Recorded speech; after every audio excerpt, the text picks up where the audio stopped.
Okay, good morning all. My name is Rajat and जो पहला first part था वो अपना 3 days 4 days का था। Now we start the second part of our lecture of current affairs. जैसे कि आपको मैंने बताया था कि that I am associate with the Rajasthan let's crack Rajasthan channel with Unacademy. तो जो मैंने अप्रोच क्रिएट किया था उसी अप्रोच के साथ अपन वापस जो इसका सेकंड पार्ट है आज हम कंप्लीट कर लेंगे due to some noise problem. जो इसको दो पार्ट में मैंने डिवाइड किया है और एक सबसे बड़ा रीज़न मेरा इसका डिवाइडेशन का यही था कि बिकॉज आई थिंक मैं जो आपको प्रोवाइड करूँ वो शॉर्ट एंड स्वीट हो और काफ़ी सबसे ज़्यादा से ज़्यादा इन्फॉर्मेटिव हो रहे। तो इसके लिए इसको मैंने दो पार्ट में डिवाइड किया है और इसके बाद अब जो थर्ड पार्ट मैं इसका क्रिएट करूँगा, जैसे बेसिकली मेरा ये ऐसा रहता है कि जैसे 1 से 7 तारीख तक के जो मेन जो इम्पोर्टेंट करंट अफेयर है उसको हमने डिस्कस किया, उसका हमने पीपीटी कर लिया, पीडीएफ क्रिएट कर दिया और उसको हमने एक्सप्लेन कर दिया। अब उसके बाद एक लेक्चर हम क्या रखेंगे, इसका एमसीक्यू का भी रख देंगे, जिसे बेसिकली अभी जो हमने किया उसमें से कितना हमें जो है नॉलेज गेन हुआ और कितना हमें याद रहा, बिकॉज इसको याद रखना पढ़ना इज़ ऑल्सो वेरी इंपॉर्टेंट। चलिए शुरुआत करते हैं आज के लेक्चर की। तो चलिए 1 मिनट की पहले पॉइंटर ले लें। चलिए लेट्स क्रैक राजस्थान एग्ज़ाम। तो ये हमारा चैनल है और इसको लाइक सब्सक्राइब कीजिए और अपने दोस्तों में भी इसको प्रमोट कीजिए। मेरे बारे में बता ही चुका हूँ आप लोगों को। और आरपीएससी जो है इसमें इसके जो भी रिलेटेड एग्ज़ाम होगा इसके रिलेटेड मेरे कोर्सेज होंगे जिसको हम करेंगे। हाउ टू रजिस्टर, एक सिंपल सा ऐप है, आपको प्ले स्टोर और उससे डाउनलोड करना है एंड देन आप और हम डायरेक्टली कनेक्टेड हो जाएंगे कभी भी किसी भी समय। ठीक है, क्या मिलेगा? ऑब्वियसली जैसे मैंने आपको लेक्चर में बताया था लाइव क्लासेस रहेंगी आपकी। ठीक है, फिर टेस्ट जैसे अभी आपको थोड़ी देर पहले मैंने बताया, स्ट्रक्चर्ड कोर्स होगा और फिर आपका अनलिमिटेड इसका एक्सेस, जैसे ऑब्वियसली आप कहीं पे भी इसको एक्सेस कर सकते हैं, कभी भी कितनी भी बार वीडियोस को देख सकते हैं। चलिए, मोस्ट इंपॉर्टेंट पार्ट है सब्सक्रिप्शन का। बेसिकली जैसे मैंने आपको पहले से बोला था कि अपने पास 1 मंथ से लेके 24 मंथ्स तक के अवेलेबल हैं, बट मैंने स्टूडेंट्स को ये बोला है कि आप एटलीस्ट 1 ईयर के लिए अप्रोच कीजिए, बिकॉज प्रिपरेशन के लिए एटलीस्ट इतना समय हमें चाहिए और इतनी कंटिन्यूटी अगर किसी बच्चे की रहती है दी तो वो जो बच्चा है डेफिनेटली जो है सेलेक्ट होते हैं होती है। और इसीलिए एटलीस्ट 1 साल का अगर हम कंटिन्यू रखें तो आपको फुल एक्सेस मिलेगा, लेक्चर्स मिलेंगे, पीडीएफ मिलती रहेंगी और आपको कोई भी तरह की बाधा आपकी पढ़ाई में नहीं आएगी। तो और दूसरा सबसे इम्पोर्टेंट है कि जब कभी भी आप ये लें सब्सक्राइब करें इसको तो RBYT ये मेरा कोड है, जिसको आप टाइप करेंगे तो 10% डिस्काउंट आपको और मिल जाएगा। तो बहुत ही इकोनॉमिक वाइज हमारे लिए सही है और काफ़ी अच्छे और उम्दा क्वालिटी इसमें मिलेगी, ये आपका हमारा एश्योरेंस है। चलिए नेक्स्ट देखते हैं। तो अपना जो टॉपिक था वो हमने लिया था, लास्ट था G7 हमें करना था।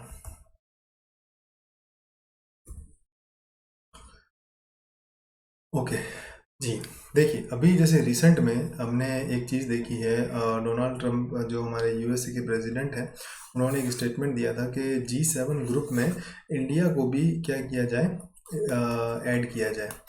तो बेसिकली जैसे मैंने आपको एक चीज़ बोली थी या कई बच्चे मुझसे क्वेश्चन पूछते हैं कि सर इंटरनेशनल रिलेशंस में कई सारे टॉपिक्स हैं, कई सारे संगठन हैं और ऑब्वियसली वो सारे संगठन तो एग्जामिनर पूछेगा नहीं। जैसे अगर सिंपल सा एग्जांपल देते हैं हम, अगर हम आरएस का या यूपीएससी का, तो आरएस हो चाहे यूपीएससी हो, इनमें इसका जो रेशियो है वो 3 से 4 क्वेश्चन का रहता है। तो अगर आपके 100 क्वेश्चन है तो आईआर संगठन यानी जो अंतर्राष्ट्रीय संगठन है उसमें बेसिकली 3 से 4 क्वेश्चन एग्जामिनर आपसे पूछेगा। तो अगर 3 से 4 क्वेश्चन अगर वो पूछ रहा है हमसे तो हमें किन किन संगठनों को ज़्यादा फोकस करना है। तो देखिए इसका आंसर भी आपका कहाँ से मिल रहा है, आपको करंट इवेंट से ही मिल रहा है। वो क्यों मिल रहा है? क्योंकि देखिए अभी रिसेंट में हमारे लिए वो कौन सा संगठन इंपॉर्टेंट है। जैसे प्रीवियस क्लास में हमने क्या देखा कि WHO के बारे में हमने डिटेल में डिस्क्राइब किया। वो क्यों किया? क्योंकि वो करंट इवेंट्स यानी करंट अफेयर्स के अंदर कंटिन्यूस न्यूज़ में, तो डेफिनेटली एग्जामिनर भी इसके ऊपर क्वेश्चन बना सकता है क्योंकि वो काफ़ी बार आप उसको देख रहे हो। देखो बेसिकली एग्जामिनर की अप्रोच क्या रहती है, वो उन क्वेश्चंस को ज़्यादा अपने क्वेश्चन बैंक में रखता है जो बहुत ज़्यादा हाईलाइटेड हो और एक आम जनता यानी बेसिकली गांव में रहने वाला लड़का या लड़की और शहर में रहने वाला लड़का लड़की, इन दोनों के लिए वो कॉमन हो। लेकिन दोनों में से सिलेक्शन उस बच्चे या बच्ची का होता है जो इस पर्टिकुलर टॉपिक को थोड़ा सा 360 व्यू के तहत, यानी कहने का मतलब मेरा ये है कि बेसिकली उसको थोड़ा एक एनालिटिकल अप्रोच के थ्रू उस टॉपिक को तैयार करे और उसके किसी भी एस्पेक्ट को ना छोड़े। तो उन दोनों में से वो बच्चा या बच्ची सिलेक्ट हो जाता है या उसका वो क्वेश्चन सही होता है। तो इसी अप्रोच को हमें अपने करंट अफेयर में अपनानी है, ताकि वो इवेंट्स को हम एटलीस्ट अच्छे से करें जो बेसिकली नेशनल और इंटरनेशनल इवेंट्स हैं और जिसमें हमारे देश भारत का कहीं ना कहीं नाम जुड़ता है। तो जैसे G7 ग्रुप है, अब जाहिर सी बात है कि अब आप बोलोगे सर इंडिया तो उसका मेंबर नहीं है, तो ये इंपॉर्टेंट क्यों है? क्योंकि रिसेंट में यूएस के प्रेसिडेंट डोनाल्ड ट्रंप ने भारत को इसमें इन्विटेशन दिया है। तो जैसे ही जहाँ पे इंडिया का नाम आएगा और वो रिलेट करेगा किसी भी अंतर्राष्ट्रीय संगठन से, तो वो हमारे लिए क्या बनेगा? क्वेश्चन बनेगा, और वो हमारे लिए इंपॉर्टेंट क्वेश्चन है कवर करने के लिए और उसके नोट्स बनाने के लिए। तो ये हमें तैयार करना है। तो देखिए क्या बोला, उसको थोड़ा डिटेल में देख लेते हैं। तो अमेरिकी राष्ट्रपति डोनाल्ड ट्रंप ने क्या बोला कि G7 एक पुराना समूह हो गया, नहीं ओल्ड ग्रुप हो गया है, और अब इसमें भारत, ऑस्ट्रेलिया, दक्षिण कोरिया और रूस को भी क्या करना है? उसमें एंटर करना। हाँ, यहाँ पे देखना बच्चों, एक अगर हम RS लेवल के एग्जाम की बात करें या UPSC लेवल के एग्जाम की बात करें, तो रूस पहले इसका मेंबर था, रशिया जो था वो उसका मेंबर था। जैसे यहाँ पे इस पॉइंट को मैंने ऐड भी, यहाँ पे देखिएगा, ये देखिए इस लाइन में कि रूस जो है इस समूह में शामिल होने के बाद कई वर्षों तक ये 8 माना जाता था, लेकिन 2014 में क्रीमिया विवाद के समूह से निष्कासित कर दिया। तो यानी ये जो पर्टिकुलर पॉइंट है ये आपके लिए अच्छा पॉइंट है। यानी अच्छा पॉइंट किस लिहाज से मैं बोल रहा हूँ कि अगर MCQ अगर मैं क्रिएट करूँगा तो मैं कहीं पे लिख दूंगा कि Russia is a member of G7, जो कि गलत है, तो ऑब्वियसली उसको वहाँ से हटाना है। या Russia is not a member after 2015 और 14, तो ये आपका आंसर सही है। तो ये बेसिकली आपकी एक पूरी नॉलेज होनी ज़रूरी है ताकि आप MCQ को सही कर सके। तो ये अप्रोच से ही हमें पढ़ना है ताकि हमारा वन लाइनर क्वेश्चन आए, चाहे आपका MCQ आए, we are able to conduct, we are able to perform at each question. चलिए अब इसको डिटेल में देखते हैं G7 को। चलिए, तो बेसिकली ये एक पॉइंट है जिसको हम इसे क्यों पढ़ रहे हैं, ये फर्स्ट पॉइंट में क्लियर हो गया क्योंकि करंट में है और इंडिया इसका एक पार्ट है इस न्यूज़ का। तो डेफिनेटली हमें इसको कवर करना है और ये बहुत बड़ी उपलब्धि है कि अगर भारत को, हमें क्या, हमारे देश को इन्विटेशन मिल रहा है और मेंबरशिप अगर इसकी मिले तो डेफिनेटली एक बहुत बड़ी बात है। तो अब इसका हमें देखना है कि बेसिकली इस G7 ग्रुप का अर्थ क्या है। G7 का मतलब, देखो G का मतलब क्या होता है? ग्रुप होता है, यानी ग्रुप ऑफ नेशन। तो देखो पर्टिकुलर जैसे G2, G7, G20, ये जो पर्टिकुलर ग्रुप्स हैं ये कंट्री के ग्रुप्स होते हैं। जैसे ब्रिक्स है, जिसमें भारत जैसे मेंबर है, ब्राज़ील, रशिया, इंडिया, चाइना और साउथ अफ्रीका। तो बेसिकली ये ग्रुप क्या होते हैं कि जो जैसे कुछ डेवलप्ड नेशंस होते हैं, कुछ डेवलपिंग नेशन होते हैं, जैसे डेवलप्ड नेशन और डेवलपिंग नेशन। तो there are some group of nation जो अपना एक ग्रुप फॉर्म करते हैं। जैसे अपने एक सिंपल सी, अगर इसको बहुत ही छोटे पैमाने पे लें तो हम स्कूल कॉलेज में ग्रुप बनाते हैं कि नहीं बनाते? यानी जो दोस्त अपने, जिनकी मेंटेलिटी एक दूसरे से मैच करती है, जिनकी सोच एक दूसरे से मैच करती है, वो आपका एक ग्रुप बन जाता है ना। जैसे व्हाट्सएप ग्रुप भी है। लेकिन अब इसको बड़े पैमाने पे क्या है कि जिस देश की अर्थव्यवस्थाएं, उनकी सैन्य शक्ति, उनकी परफॉर्मेंस, उनका कल्चर या उनका बेसिकली माइंडसेट अगर एक जैसा होता है तो वो ग्रुप आपस में एक ग्रुप क्रिएट करते हैं देश, ताकि वो अपनी इकोनॉमी को और मजबूत कर सकें। अब जैसे ये ब्रिक्स है तो इसमें डेवलपिंग कंट्रीज का मैक्सिमम ग्रुप है जो डेवलप नेशन की तरफ बढ़ रही है, तो इन्होंने अपना ग्रुप बना लिया। और वैसे ही जो डेवलप नेशन थे उन्होंने अपना ग्रुप बनाया ताकि वो अपने आप को और मजबूत अर्थव्यवस्थाएं बना सकें और दुनिया पे एक तरीके से कंट्रोलिंग पावर को अपना सकें। और ऑब्वियसली आज के ज़माने में हम देखते हैं कि अकेला इंसान कभी भी नहीं चल सकता। देखिए IR का जो एक कॉन्सेप्ट है, मैं आपको थोड़ा बहुत क्लियर करूँ यहाँ पे। देखो IR में सबसे पहला पॉइंट क्या होता है कि नो कंट्री और नो स्टेट। देखो IR जब पढ़ते हैं ना तो उसमें कंट्री को क्या बोलते हैं? स्टेट के रूप में डिनोट किया जाता है कि कोई भी जो देश है वो आइसोलेशन में नहीं रह सकता, आइसोलेशन में नहीं रह सकता। यानी बेसिकली अकेला कोई कंट्री सर्वाइव आज के ज़माने में नहीं कर सकता, क्योंकि अभी किसका समय चल रहा है? ग्लोबलाइजेशन का। और ग्लोबलाइजेशन तभी संभव है जब सभी देश आपस में मिलजुल के काम करें। अब इसके रिलेटेड जैसे अगर आपने देखा होगा WTO एक संस्था है, वो भी काम करती है जो ट्रेड को सपोर्ट करती है पूरे वर्ल्ड में। WHO है, वर्ल्ड हेल्थ ऑर्गेनाइजेशन, जो बेसिकली हेल्थ के ऊपर ध्यान देती है। तो ऐसे कई सारे इंटरनेशनल ऑर्गेनाइजेशन हैं जो सभी देशों के जो बिजनेस है, हेल्थ है, अलग अलग जो इश्यूज़ है उनके ऊपर बात रखती है। और अगर किसी देश को कोई इश्यू हो तो इन संगठनों में जाके अपनी बात को रख सकता है। जैसे आपने यूनाइटेड नेशन सिक्योरिटी काउंसिल है, यूनाइटेड नेशन महासभा है, जनरल असेंबली है जैसे, तो ये सारे ग्रुप क्या है, इन्हीं हम सभी देशों का क्या है, एक पर्टिकुलर एक रिप्रेजेंटेशन है जहाँ पे वो कोई भी देश अपनी बात को रख सकता है और उसका जस्टिफिकेशन या उसका पर्टिकुलर उसको अगर कोई हेल्प चाहिए तो वहाँ पे कोई मुद्दे को वो रख सकता है। तो बेसिकली ग्रुप इसलिए फॉर्म किए जाते हैं ताकि अपनी कंट्री को और अच्छे से मजबूत बनाया जा सके और अपनी कंट्री को और आगे ले जाया जा सके और वर्ल्ड में एक अच्छा सा उसका पोजीशन बन सके, इकोनॉमिक वाइज भी, सिक्योरिटी वाइज भी, या किसी मुद्दे में उसको सपोर्ट चाहिए वोटिंग में, जैसे यूएन में वोटिंग होती है, तब अगर आपके देशों के साथ संबंध अगर अच्छे हैं तो जाहिर सी बात है आपको वहाँ पे सपोर्ट मिलता है। और अगर इन ग्रुप के आप मेंबर होते हैं तो ऑब्वियसली वहाँ पे आपकी बात को बहुत मजबूती से हम रख सकते हैं। जैसे हमारा सार्क है, ठीक है ना, बीमस्टैक है, तो ये काफ़ी ऐसे ग्रुप हैं जिसमें इंडिया भी लीड कर रहा है, ठीक है ना, तो काफ़ी ये ज़रूरी है। तो इंडिया के लिए काफ़ी इंपॉर्टेंट और टर्निंग पॉइंट आया है, तो डेफिनेटली ये एक अच्छा क्वेश्चन बन सकता है हमारे अच्छे जैसे आरएस लेवल के एग्ज़ाम में, या उससे फर्स्ट ग्रेड के जो एग्ज़ाम होते हैं उनमें अच्छा क्वेश्चन इसका बन सकता है। चलिए अब इसका G7 के पूरा देख लेते हैं कि देखो G7 का अर्थ क्या होता है, ग्रुप ऑफ 7, कौन कौन सी कंट्री, ये पहला क्वेश्चन आपका बन गया यहाँ से लेके यहाँ तक का। तो ये बेसिकली आपका पहला स्टैटिक क्वेश्चन, ये किसका है, स्टैटिक इन नेचर, तो ये आपका पहला क्वेश्चन यहाँ से बन गया। अब इसके बारे में क्या है, यह एक सरकारी अंतर सरकारी संगठन है जिसे वर्ष 1975 और उस समय की जो शीर्ष अर्थव्यवस्था है, जैसे थोड़ी देर पहले मैंने आपको समझाया, टॉप इकोनॉमीज जो हैं उन्होंने मिलकर इस ग्रुप को फॉर्म किया, जिसमें अलग अलग जो मुद्दे हैं यानी अलग अलग जो इश्यूज हैं उनको यहाँ पे डिस्कस कर सकें, ठीक है। तो फिर 1976 में क्या आया, कनाडा आ गया, ये एक और क्वेश्चन, और यूरोपीय संघ यानी यूरोपियन यूनियन को 1977 में इसमें शामिल किया गया। फिर क्या है, आर्थिक मुद्दों पर चर्चा करने के लिए अमेरिका तथा अन्य सहयोगियों द्वारा एक प्रयास रूप में संगठित G7 समूह को वैश्विक समाज के समक्ष मौजूदा विभिन्न चुनौतियों, जैसे अब सबसे इंपॉर्टेंट क्वेश्चन यहाँ पे आरएस लेवल का, कि इसमें कौन कौन सी इश्यूज या कौन कौन से चैलेंजेस को डिस्कस करते हैं, जैसे वित्तीय संकट, आतंकवाद, हथियारों पर नियंत्रण, मादक पदार्थों की तस्करी आदि पर विमर्श किया जाता है। तो कौन कौन से हैं, देखिए, फर्स्ट, सेकेंड, थर्ड और ये फोर्थ। अब यहाँ पे एग्जामिनर क्या करेगा, इनमें से एक को एलिमिनेट कर देगा कि भाई इसमें टेररिज्म के ऊपर कोई चर्चा नहीं होती, या इस पे जो कंट्रोल ऑफ वेपन्स इनके ऊपर कोई चर्चा नहीं होती। तो इस तरह से चीज़ों को घुमा फिरा के पूछेगा। तो आपके लिए तीसरा पॉइंट यहाँ पे बन गया कि कौन कौन से चुनौतियाँ यानी चैलेंजेस को यहाँ पे बात की जाती है, तो ये 4 हैं, ठीक है ना। फिर 97 में क्या हुआ, रूस इस समूह में शामिल होने के बाद कई वर्षों तक ये क्या कहलाया गया, G8। तो 1997 में रूस क्या हुआ, इसमें एंटर हुआ, और 2014 में क्रीमिया जो विवाद हुआ उसमें फिर इसको निष्कासित यानी इसको एलिमिनेट कर दिया गया रूस को, और वापस ये क्या बन गया, G7। तो देखिए अब इसमें एक चीज़ बता देता हूँ, तो हमारे लिए जो पहला पॉइंट है ये, इसको हमें नोट्स के फॉर्म में क्रिएट करना है। दूसरा पॉइंट है ये कि कौन कौन से ईयर में कौन कौन से लोग आए और यानी कंट्रीज आई, और फिर ये जो पॉइंट है कि 97 और 2014 वाला, it's a important point for MCQ।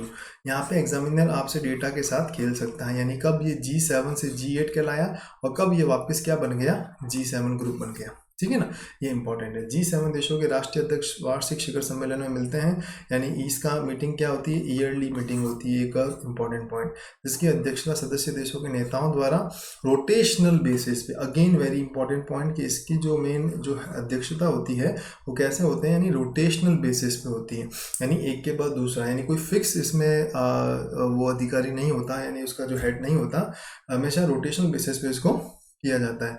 और G7 का कोई भी औपचारिक संविधान या निर्धारित मुख्यालय नहीं है। अब जैसे यहाँ पे एक क्वेश्चन बन सकता है, सपोज करो हमारे क्लर्क लेवल के एग्जाम में, कि भाई G7 का जो हेडक्वार्टर है वो न्यूयॉर्क में स्थित है, या G7 का जो हेडक्वार्टर है निम्न में से किस सिटी के अंदर है। ऑप्शन में आ गया लंदन, आ गया न्यूयॉर्क, आ गया फिर वेनेजुएला आ गया, लंदन, न्यूयॉर्क आ गया, फिर आपका न्यू दिल्ली लिख दिया, या फिर एक और कोई कंट्री का नाम लिख दिया, लास्ट में लिख दिया नन ऑफ दिस। तो आपका आंसर क्या होगा, नन ऑफ दिस। अब यहाँ पे जो बच्चा जैसे सपोज करो न्यूज़ को पढ़ेगा लेकिन ध्यान से नहीं पढ़ेगा, तो मे भी वो न्यूयॉर्क पे टिक कर सकता है, या जिनेवा पे टिक कर सकता है, क्योंकि या लंदन पे टिक कर सकता है। यानी अगर किसी को गैस करना हो तो गैस कभी भी नहीं चलता, वो आपसे उन्हीं क्वेश्चन में गैस करवाएगा जो आपसे गलत हो। तो डेफिनेटली इन चीज़ों का ध्यान रखें। और नॉट, एक चीज़ ये समझना कि कुछ साल पहले तक ये ऑप्शन नहीं आता था, उसके बाद एक पांचवा ऑप्शन ऐड किया गया नॉट। वो इसीलिए किया गया ताकि आपका कॉन्फिडेंस और नॉलेज चेक किया जा सके कि आपको आपकी पढ़ाई पे यानी जितनी मेहनत आपने की है उस पर कितना आपको कॉन्फिडेंस है। तो बेसिकली इसलिए नॉट को ऑप्शन को ऐड किया गया है ताकि आपकी जो पढ़ाई की एक्यूरेसी है वो जांच कर सके, और अगर कोई तुक्का मारे तो उसका 100% आंसर क्या हो, गलत हो। इसलिए जीए क्या होता है, इट्स अ डिसाइडिंग फैक्टर जो आपको यस और नो यानी मेरिट और नो मेरिट के अंदर ला के खड़ा करता है। अब जिस बच्चे को पता है कि भाई इसका कोई बेसिकली फिक्स जो है वो हेडक्वार्टर नहीं है, ऑब्वियसली वो किस पे टिक करेगा, नॉट पे करेगा। तो ये एक इंपॉर्टेंट चीज़ है। और वो कब ये कॉन्फिडेंस कब आता है कि जब आप पर्टिकुलर किसी टॉपिक को यानी जैसे अगर आपने ग्रुप को कवर करना है तो आपने इस वे में कवर किया है जिसमें आपने हर एक आपने उसके एस्पेक्ट को टच किया, यानी उसका पास्ट क्या था, उसकी हिस्ट्री क्या थी, प्रेजेंट सिनेरियो क्या थे, इश्यूज क्या क्या हुए हैं, और अभी रिसेंट में करंट के अंदर वो क्यों न्यूज़ में है। तो ये जो पर्टिकुलर पॉइंट के साथ अगर किसी टॉपिक को हम कवर करेंगे, ट्रस्ट में आप किसी एग्जाम में ये कोई अगर G7 से रिलेटेड क्वेश्चन आता है, या जैसे हमने पिछले कोरोना वायरस का देखा या मैंने वर्ल्ड टोबैको डे देखा, तो इनका कोई भी अगर क्वेश्चन आपका आता है डेफिनेटली आप उसको कभी भी गलत नहीं कर पाएंगे। तो ये जो मेरी क्लासेस रहेंगी वो इसी तरह से रहेंगी जिसमें आपको इसी तरह से टॉपिक को तैयार करवाया जाए। Short and sweet limited topics में पढ़ें, लेकिन ऐसा पढ़ें कि किसी एग्जाम में उसका क्वेश्चन आ जाए हमसे गलत ना हो। चाहे आपने पटवारी का फॉर्म भरा है, चाहे आरएस का फॉर्म भरा है, या जूनियर अकाउंटेंट का फॉर्म भरा है, you should be clear all the exam frequently. और करंट अफेयर और जीके में आपका कभी भी कोई प्रॉब्लम ना आए। चलिए, आई होप इसमें कोई प्रॉब्लम नहीं होगी। और जो जो मेन मेन पॉइंट बताए हैं मैंने आपको, वो आप अपने कॉपी में नोट कर लीजिएगा। चलिए नेक्स्ट देखते हैं। ओके, अब जैसे पीछे हमने एक पॉइंट देखा यूरोपियन यूनियन, तो ये अगेन आपका क्या आया है, अंतर्राष्ट्रीय संगठन। अब अगेन इसको देख लेते हैं नेक्स्ट स्लाइड में। अब जैसे अभी रिसेंट में एक और न्यूज़ आई थी, यूरोपियन संघ का आर्थिक पैकेज, यानी जो यूरोपियन यूनियन है उनके जो उन्होंने इकोनॉमिक पैकेज का जो है एक अनाउंसमेंट किया है ताकि अपनी इकोनॉमीज़ को क्या कर सके, वो स्टेबल कर सके। जैसे हमारे देश में अभी प्राइम मिनिस्टर ने आत्मनिर्भर भारत पैकेज का एक लॉन्च किया था 20 लाख करोड़ का। फिर निर्मला सीतारमन जी जो हमारे फाइनेंस मिनिस्टर है, उन्होंने उसको 5 चरणों के अंदर जो है समझाया था कि कौन कौन से सेक्टर को क्या क्या उन्होंने किस किस वे में दिया है। तो एग्जैक्टली अब यूरोपियन यूनियन ने भी क्या किया है, अपनी इकोनॉमीज़ को बचाने के लिए इस चीज़ का आर्थिक पैकेज का एक प्रस्तुत किया है। तो इसलिए अभी यूरोपियन जो यूनियन है यानी यूरोपियन संघ, वो क्या है, अभी न्यूज़ में है, तो उसको हमें पढ़ना है।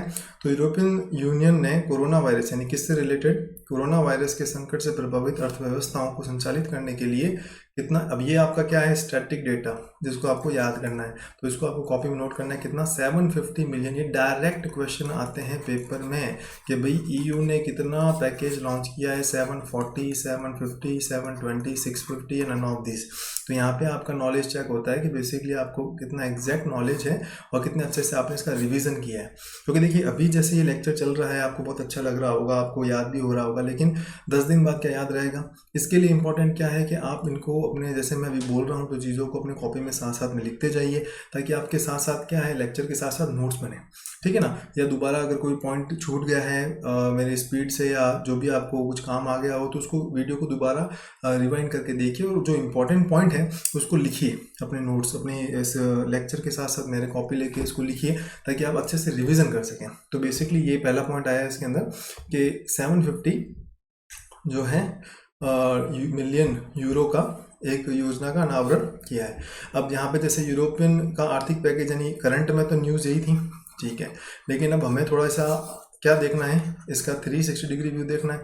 तो जाहिर सी बात है हमें क्या देखना पड़ेगा, अब यूरोपियन यूनियन है क्या, इसके बारे में डिटेल में चर्चा करनी पड़ेगी। तो ऑब्वियसली अब इसमें क्या क्या चीज़ें हैं वो सारा, जैसे जो 27 जो कंट्रीज़ हैं वो जो है इसमें ऐड हैं, एक संघ के रूप में है। फिर इसमें देखो बेसिकली जैसे मैंने ग्रुप के बारे में आपको बताया था वैसे ही संघ है। संघ का मतलब क्या हुआ कि बेसिकली जब एक साथ कई सारे देश मिल जाते हैं तो बेसिकली वो क्यों मिलते हैं कि आसानी से बिजनेस कर सके, अपनी सिक्योरिटी को बनाया जा सके। जैसे यूरोप में कई ऐसी कंट्रीज जिनकी कोई आर्मी नहीं है बट दे आर इक्वल, और जैसे करेंसी यूरो, तो कई देशों में एक ही करेंसी यूरो को वो रोटेट करते हैं, तो ऑब्वियसली उनकी जो इकोनॉमी है वो काफ़ी अच्छी स्थिति में होती है क्योंकि ऑब्वियसली जो करेंसी की वैल्यू है वो बनी रहती है, राइट। और वो ट्रेड जो करते हैं, क्योंकि देखिए एक सिंपल सा एग्जांपल है कि जितना ज़्यादा ट्रेड किसी पर्टिकुलर करेंसी में अगर होता है, जैसे डॉलर, तो डॉलर अभी नंबर 1 करेंसी क्यों है, क्योंकि वर्ल्ड का ऑलमोस्ट ट्रेड किस में होता है, डॉलर में। अब सर कोई सर रुपया क्यों नहीं है, क्योंकि रुपया बेसिकली जो ट्रेड अगर हमारा जिस दिन रुपये में होने लग जाएगा, जैसे यानी जो नीड्स हैं, जैसे अभी लॉन्च किया गया ना कि मेक इन इंडिया, यानी जितने प्रोडक्ट हम भारत से बना के बाहर एक्सपोर्ट करेंगे और उनकी ज़रूरतें बनेगी तो आप भी बोल सकते हो कि हमें रुपए में ट्रेड करना है, तो डेफिनेटली उस समय हमारी करेंसी भी क्या करेगी, अपलिफ्ट करेगी और उसमें भी ट्रेड होगा। तो ऑब्वियसली जो ये 27 कंट्रीज़ का ग्रुप है, जब ये आपस में ट्रेड करते हैं एक सिंगल करेंसी में, तो सभी की ऑब्वियसली कंट्रीज़ की जो इकोनॉमी है वो काफ़ी, यानी उनके जो करेंसी है उसकी वैल्यू काफ़ी स्टेबल रहती है। तो ये एक बहुत बड़ा रीज़न है। और ऑब्वियसली ये जो ग्रुपिंग में अगर हम रहते हैं तो डेफिनेटली कंट्रीज़ को भी क्या होता है, फ़ायदा होता है। चलिए आगे देखते हैं। ओके, ठीक है, बनाया जा सकता है, ठीक है। विभिन्न देशों के मध्य विवाद, यानी अब देखो मेन क्या पॉइंट है, एक तो एक बिजनेस हो सके आसानी से, और दूसरा जो कंट्रीज के बीच में जो डिफरेंसेस हैं वो नहीं हो। ऑब्वियसली जैसे अगर मैं आपको बोलूँ कि जैसे अपना घर है और घर में हमें पता है कि अपने फादर या मदर वो अपने हेड है, तो डेफिनेटली अगर हम एक लॉ के हिसाब से चलेंगे और एक ही लॉ सबके लिए होगा तो ऑब्वियसली हम सब में डिफरेंसेस नहीं होगा। लेकिन कभी अगर हम किसी और को फेवरिज्म करेंगे या किसी और को फेवरिज्म करेंगे तो वहाँ पे डिफरेंसेस पैदा हो सकते हैं। तो आईआर में क्या इस चीज़ को बचने के लिए, क्योंकि ऑब्वियसली देखिए हर एक देश को दूसरे देश से इनसिक्योरिटी है, चाहे वो सुपर पावर है, चाहे वो डेवलप नेशन है, चाहे वो डेवलपिंग नेशन है। तो ऑब्वियसली ये जो इनसिक्योरिटी है वो कब दूर हो सकती है, जब आपका ग्रुप बहुत बड़ा हो। जैसे अगर हमारा सार्क नेशन है, तो सार्क जो ग्रुप है, तो सार्क अगर अच्छे से वर्क करे तो ऑब्वियसली इंडिया या उसके जो पड़ोसी देश हैं हमारे, उन सब की स्थिति बहुत मजबूत हो जाए। लेकिन सार्क इतना अच्छे से परफॉर्म क्यों नहीं कर रहा? बिकॉज जो डिफरेंसेस हैं, चाहे वो आप पॉलिटिकल डिफरेंसेस बोल रहे हैं, चाहे वो इकोनॉमिक डिफरेंसेस बोल रहे हैं, वो बहुत ज़्यादा है। तो डेफिनेटली कोई भी जो डिसीजन है वो इम्प्लीमेंट ही नहीं हो सकता। जैसे मैं बात करूँ एक सार्क नेशन के एक मीटिंग की, तो मोदी जी ने काफ़ी साल पहले एक मीटिंग में ये बोला था कि हम जो सार्क नेशन है आपस में कॉमन करेंसी के अंदर क्या करें, ट्रेड करें, जिसका नाम रखा था रूपा। तो ऑब्वियसली बहुत अच्छा आइडिया था, लेकिन पाकिस्तान, बांग्लादेश, ऐसे कई देशों ने इसको सपोर्ट नहीं किया। हाँ, उनको भी पता है कि काफ़ी अच्छा निर्णय था, अगर एक करेंसी में सार्क नेशन अगर करेंगे तो ऑब्वियसली सभी की इकोनॉमीज काफ़ी अच्छी कंडीशन में आ जाएगी और एक अच्छा व्यापार हम कर पाएंगे आपस में, और करेंसी भी स्टेबल रहेगी सभी देशों की। लेकिन वो क्यों नहीं पाने? क्योंकि ऑब्वियसली जो पॉलिटिकल राइवलरी है या आइडियोलॉजीज है उनमें काफ़ी डिफरेंसेस हैं। जैसे कई बार क्या होता है, ग्रुप में कोई डिसीजन नहीं हो पाता। तो बेसिकली ये सब बचने के लिए ये जो 27 कंट्रीज ने इसका ये किया ताकि कोई भी डिफरेंसेस ना हो और जो कंट्री है वो एक डेवलप नेशन के जो पथ पे एक कंटिन्यूटी बनाए रखे और आगे से आगे बढ़े। तो इसका ये पॉइंट है। तीसरा पॉइंट है, सैद्धांतिक रूप से जो देश आपस में जितना अधिक व्यापार करते हैं, मध्य तनाव और युद्ध की संभावना उतनी ही कम हो जाती है। ये बहुत एक इंपॉर्टेंट पॉइंट है। देखिए आज का जो टाइम है, जैसे इकोनॉमिक वर्ल्ड जिसे हम बोलते हैं, एक मतलबी जो है वर्ल्ड या दुनिया, हम बोलते हैं कि सभी का एक दूसरे से एक ही मतलब है, वो है इकोनॉमी।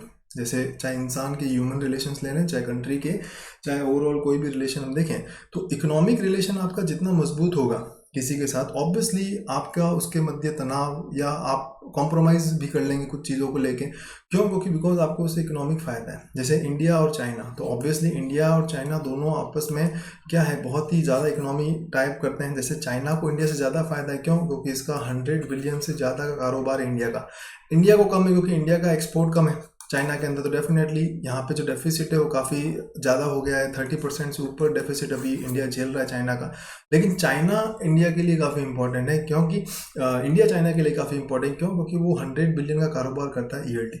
तो बेसिकली एक बहुत बड़ी इकोनॉमिक हम क्या करते हैं, उसको स्टेबिलिटी प्रोवाइड करते हैं। तो अगर दो देशों के मध्य जितना इकोनॉमिक कारोबार होगा तो ऑब्वियसली उससे क्या होगा, एक दूसरे का जो मतलब है वो और बढ़ेगा, और जिससे जो युद्ध जैसी संभावना है उतनी ही कम हो जाएगी। तो अब जैसे ये 27 देश जब आपस में व्यापार करेंगे तो ऑब्वियसली इनके आइडियोलॉजीज डिफरेंस और पॉलिटिकल डिफरेंस हो ही नहीं सकते। क्यों? क्योंकि सभी आपस में इकोनॉमिक वे में क्या है, जुड़े हुए हैं। और ग्लोबलाइजेशन का मतलब यही है कि जितने ज़्यादा आप ग्लोबलाइज होंगे, जितने ज़्यादा इकोनॉमिक टर्म्स आपके कंट्री से बनेंगे, उतना ही आपको बाहर सपोर्ट मिलेगा। ये एक सबसे इंपॉर्टेंट पॉइंट है, ठीक है ना? इस लाइन का मतलब ये है। आई होप आप सबको समझ में आ रहा होगा। आगे देखते हैं। फिर यूरोपियन यूनियन के कुल 19 देश यूरो को अपनी, यानी अब इसमें से कितने लोग हैं, 19 कंट्रीज हैं जो जो यूरो को अपनी क्या करते हैं, एक जो करेंसी उन्होंने घोषित कर दी है, जबकि बाकी जैसे कंट्रीज उनके अलग अलग करेंसीज हैं, ठीक है। यूनाइटेड किंगडम ने अभी जैसे हाल ही में आपने सुना होगा ब्रिक्स एग्जिट वाला पॉइंट, तो 2020 में ईयू से वो अलग हो गया, जो अंतिम देश था। इसके बाद उनकी सदस्य कितनी रह गई, 27। तो 2021 जनवरी में जो ब्रिक एग्जिट करके एक पॉइंट चल रहा था काफ़ी टाइम से, वो फाइनली हो गया। तो ये इसके बाद अब कितनी रह गई, 27। तो अभी कितनी है, 27। फिर इसके अंदर एकल बाजार विकसित किया गया, ये एक इम्पॉर्टेंट पॉइंट है, इसको हम थोड़ा देख लेते हैं। कि इन्होंने क्या किया, एकल बाजार विकसित किया जो कि सदस्य उन देशों को भी लागू होती है जो जिन सदस्य देशों के सहमति व्यक्ति की है। अब देखिए, सिंगल मार्केट प्रिंसिपल क्या कहता है कि किसी भी तरह का सामान या व्यक्ति बिना किसी टैक्स या बिना किसी रुकावट के कहीं भी आ जा सकते हैं और लोग बिना रोक टोक के नौकरी, व्यवसाय तथा स्थायी तौर पर निवास कर सकते हैं। फ्री मूवमेंट ऑफ पीपल, जैसे यहाँ पे लिखा ना, free movement of people and goods Europe की खासियत है। अब जैसे अगर मैं आपसे पूछूं भारत के संदर्भ में कि भारत ने किसके साथ इस तरह की ट्रीटी की हुई है, जैसे इंडिया ने किस पड़ोसी राज्य के साथ इसकी की हुई है, तो आपको शायद पता होगा नेपाल के साथ हमारा फ्री मूवमेंट है, प्लस भूटान के साथ भी हमारा क्या है, फ्री मूवमेंट ऑफ लेबर है। तो बेसिकली इसको हमने क्या दिया था, फ्रेंडशिप ट्रीटी का नाम दिया था, जो हमने साइन की थी नेपाल के साथ और भूटान के साथ। तो ऑब्वियसली इससे क्या फ़ायदा होता है, ये एक इंपॉर्टेंट चीज़ है, यानी जो ट्रीटमेंट इंडियन का इंडिया में होता है वही ट्रीटमेंट नेपाल या भूटान से आने वाले लोगों का होगा, यानी उनको किसी तरह का टैक्स या किसी तरह का उनको पासपोर्ट या वीज़ा वगैरह नहीं लगेगा। बेसिकली वो आसानी से आ जा सकते हैं। जैसे फ्री मूवमेंट ऑफ लेबर इसको बोलते हैं, ये सबसे हाईएस्ट इंटीग्रेशन होता है किसी भी दो कंट्रीज़ के बीच में, उसको बोलते हैं कॉमन इंटीग्रेशन, कॉमन मार्केट, जो सबसे बड़ा एक ट्रस्ट लेवल ऑफ पॉइंट होता है किन्हीं दो देशों के मध्य। ये एक आईआर कॉन्सेप्ट है, ए और बी, सपोज कीजिए दो कंट्रीज हैं। अब इसमें हाईएस्ट लेवल ऑफ ट्रीटी यानी हाईएस्ट लेवल ऑफ अंडरस्टैंडिंग कब होगी, जब इन दोनों के बीच में क्या आ जाएगा, कॉमन मार्केट। ये एक तरह का एक टाइप होता है, इसको हम बोलते हैं ट्रीटी बोलते हैं। तो ये जब करार हो जाता है, इसका मतलब दो देशों के बीच में बहुत अधिक एक क्या हो गया है, ट्रस्ट लेवल डेवलप हो गया है कि जिनको अपने पास वाले पड़ोसी देश के कोई उनके नागरिकों पे पूरा भरोसा है और उनको उनके नागरिकों पे पूरा भरोसा है। तो बेसिकली यूरोप में यूनियन में क्या है, जो फ्री मूवमेंट ऑफ पीपल और गुड्स है, ये काफ़ी ज़्यादा पॉपुलर है, जिसके वजह से लोगों को कोई तरह की प्रॉब्लम नहीं होती, बिना रोक टोक वो नौकरी कर सकते हैं, व्यवसाय कर सकते हैं और स्थायी तौर पर निवास भी कर सकते हैं। तो जो ब्रिक एग्जिट वाला पॉइंट मैंने आपको बताया था, ब्रिटेन का जो एग्जिट होने का सबसे बड़ा पॉइंट यही था कि बेसिकली जो ये फ्री मूवमेंट है, जिससे वहाँ पे जो यूके में बेरोजगारी काफ़ी ज़्यादा बढ़ रही थी और बेसिकली जो यूरोपियन यूनियन के जो दूसरे देश हैं वो काफ़ी ज़्यादा फ़ायदा उठा रहे थे यूके का। तो बेसिकली ये एक बहुत बड़ा वहाँ का पॉलिटिकल मुद्दा बन चुका था, जिसके वजह से ब्रिटेन ने क्या किया, एग्जिट किया यूरोपियन यूनियन से, ताकि वो अपने लोगों की जो जॉब है या रोज़गार है या उसकी इकोनॉमी है उसको आसानी से बचा सके। और जैसे आपको पता ही है यूके की तो करेंसी ही पॉन्ड है, तो डेफिनेटली वो यूरो को भी क्या नहीं करता, अप्लाई नहीं करता। तो वो अपनी करेंसी यानी अपने इकोनॉमी को स्टेबल करने के लिए उन्होंने क्या किया, इसको एग्जिट किया और उनको ये लगा कि they are not that much of benefit जितने दूसरे लोगों से ज़्यादा बेनिफिट ले रहे हैं। तो ये उसका बेसिकली पॉइंट था, जो थोड़ा बहुत मैंने आपको इसके थ्रू समझा दिया, ठीक है ना। आई होप आपको समझ में आ रहा होगा। देखिए मैं काफ़ी डिटेल में जा रहा हूँ सभी चीज़ों को लेके, वो इसीलिए जा रहा हूँ कि आपको थोड़ा थोड़ा करके हर चीज़ का नॉलेज रहे कि भाई ये एक्चुअली है क्या। बिकॉज अगर ये चीज़ आपके साथ होगी तो डेफिनेटली आपका अंडरस्टैंडिंग लेवल बढ़ेगा। और अगर आप आरएस की तैयारी कर रहे हैं या यूपीएससी की कर रहे हैं तो मेंस में लिखने के लिए जो कंटेंट चाहिए वो इसी तरह के थॉट से डेवलप होता है कि एटलीस्ट आपको जो आपके सराउंडिंग्स में हो रहा है, you have to know about the reason कि उसका रीज़न क्या है। जैसे ब्रिक एग्जिट हुआ तो यहाँ पे जस्ट एक पॉइंट आया, उस पॉइंट को लेकर मैंने थोड़ा बहुत आपको ओवरव्यू दिया। तो वो ओवरव्यू क्यों हो पाया, क्योंकि मैंने थोड़ा बहुत उसके अंदर स्टडी कर रखा है। तो डेफिनेटली ये अप्रोच एक स्टूडेंट में भी होनी चाहिए कि वो जो लाइनें पढ़े उसका मतलब पता होना चाहिए। करंट अफेयर में मज़ा तभी आता है जब you know about the each and every word and meaning of it. और जब आपको मीनिंग समझ में आएगा तो ट्रस्ट मी, आपको कितना भी घुमावदार एमसीक्यू प्रोवाइड कर दे, आपका आंसर कभी भी गलत नहीं होगा। या कितना भी टफ आपको वन लाइनर दे दे, आपका आंसर कभी भी गलत नहीं होगा। बट शर्त यह है कि आपको इस तरीके के अप्रोच के साथ करना है।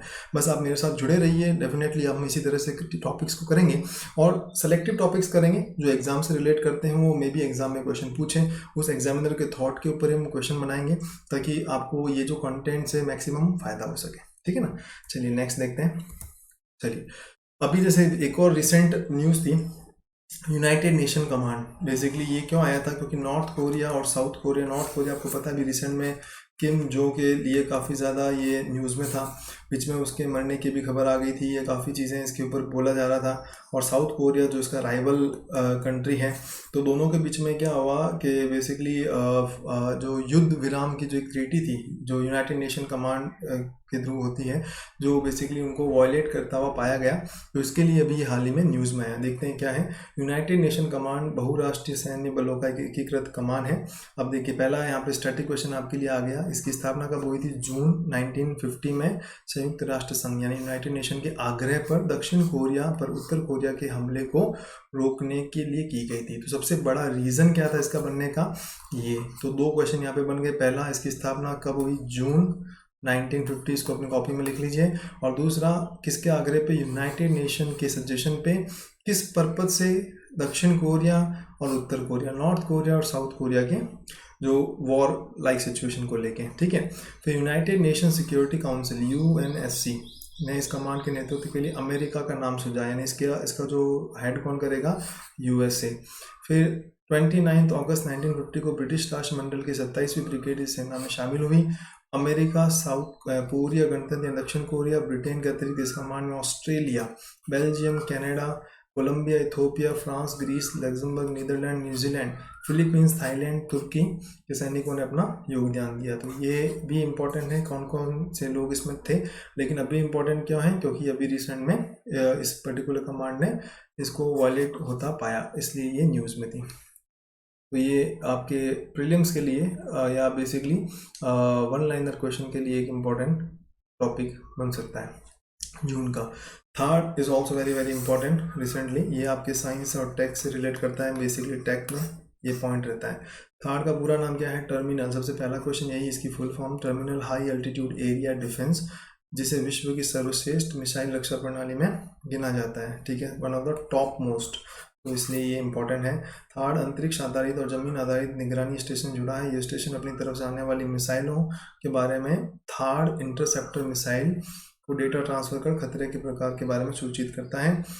यह 200 किलोमीटर दूर तक, यानी अब ये देखिए तीसरा point is important for your exam कि इसकी रेंज क्या है? 200 किलोमीटर दूर तक और 150 किलोमीटर की ऊंचाई तक मार करने का सक्षम। इसकी क्या हो गई? Range, very very important. और चौथा क्या है? इसकी technology hit to kill, very very important. ये एक इम्पॉर्टेंट क्या है इसका?